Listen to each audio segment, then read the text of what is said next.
Thanks for staying with us. This is Standpoint. Let's now turn to the education sector, where just recently the Nigerian government listed 58 tertiary institutions. The illegal tertiary institutions Nigerian students should avoid.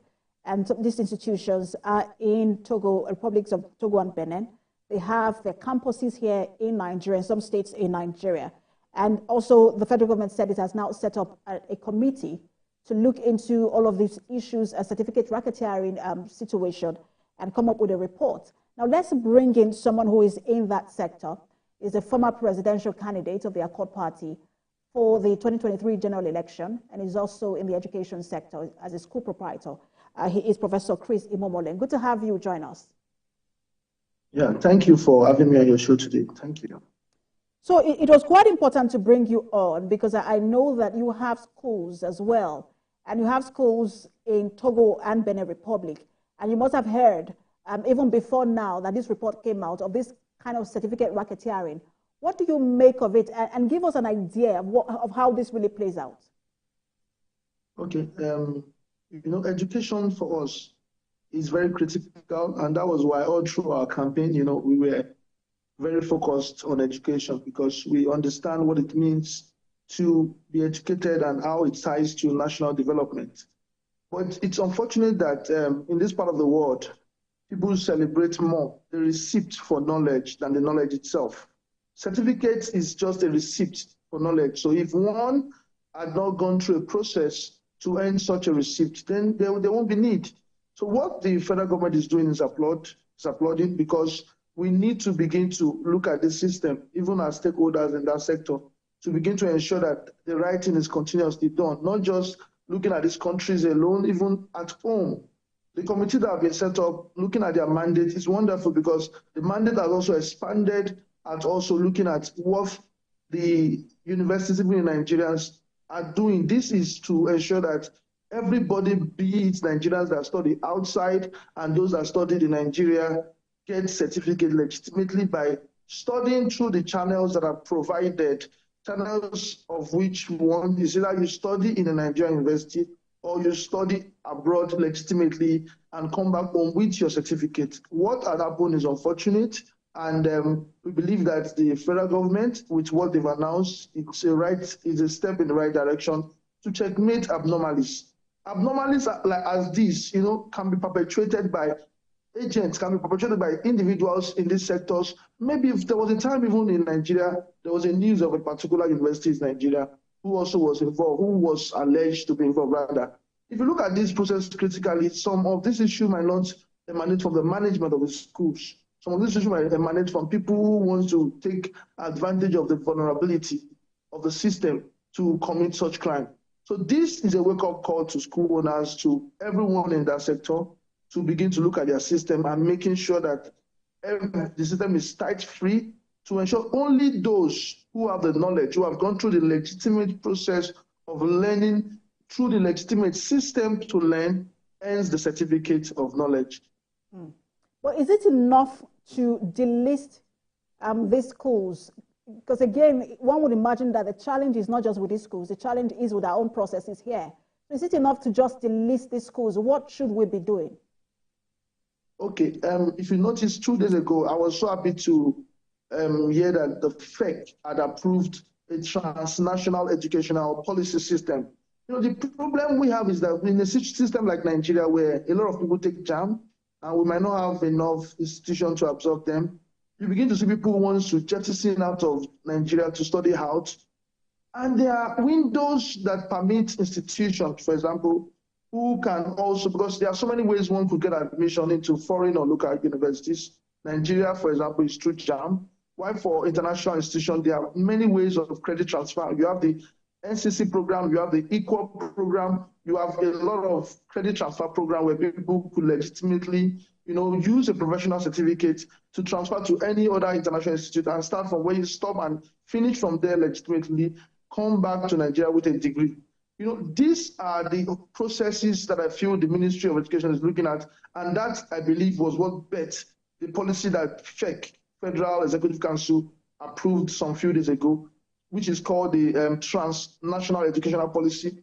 as to see that Nigeria as a country is a signatory to the Addis Convention that encourage student mobility from one region to another, which also gives students that exposure that is also a function of knowledge.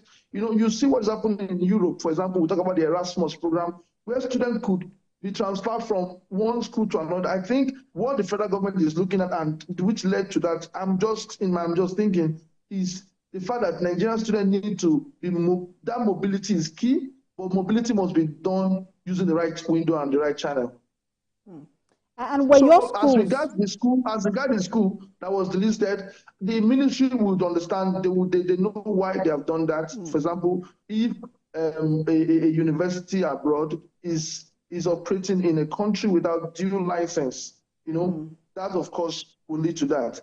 However, we must begin to look at the program that exists in educational system where collaborations and credit transfer majorly between two institutions. For example, like ICANN, you can have your ICANN certificate, and with the ICANN certificate, transfer to another school to start from 200 level. You know, yes, we need to begin to look at that space also, and school owners also need to begin to ensure that that window is used legitimately, not in the way of what happened with the investigation by the journalist, where he never went anywhere. He was seated in his house. He paid money, and he was still able to get a certificate. But Prof, I wanted to ask you, if your schools were affected by all of this, because I know that I mentioned earlier, that you have schools in both Benin Republic and Togo. Well, the issue is the suspension announced by the federal government. We are all involved in this to make sure that we work with the Nigerian government to sanitize this industry. Yes, we have in Benin Republic and Togo, there's a lot of Nigerians who are studying in universities in this school legitimately. And when Nigeria, for example, announced that accreditation of documents and evaluation have been suspended, Nigerians who studied there would be consigned. But what I feel we are doing, is to work in line with the federal government of Nigeria to making sure that proper investigation is done and that the industry is sanitized. Because the students at the end of the day would graduate, they become the engineers that will fix our economy. They'll become the medical doctors, they'll become the accountants. So we are in support with what the federal government is doing, and we are fully confident at the end of the day, this industry will be sanitized. And just before we let you go, I want to ask you the process of registering schools in these two countries. Because in Nigeria, you know that the federal government will say, look, we've given approval to this number of universities, we've approved this number of universities. There's a process. But in Togo and Benin Republic, what was the process of getting approval? How easy it is? Because it will seem as though schools just spring up in this country. No.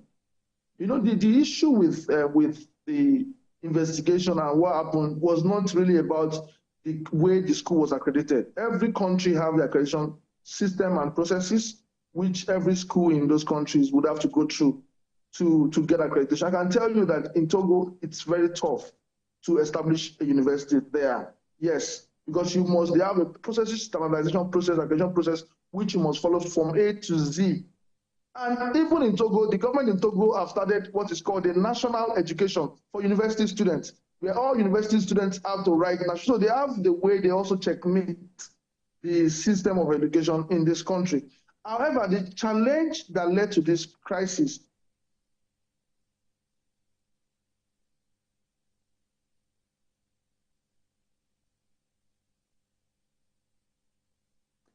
Prof, just to confirm that you're still there.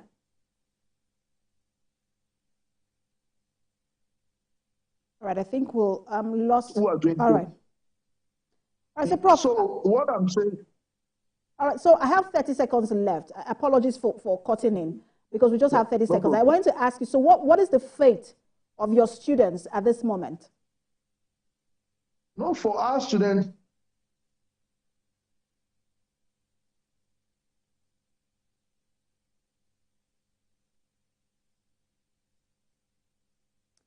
right, the network seems to have lost connection with Prof there. It would have been important to know the fate of the students, if they are affected or not.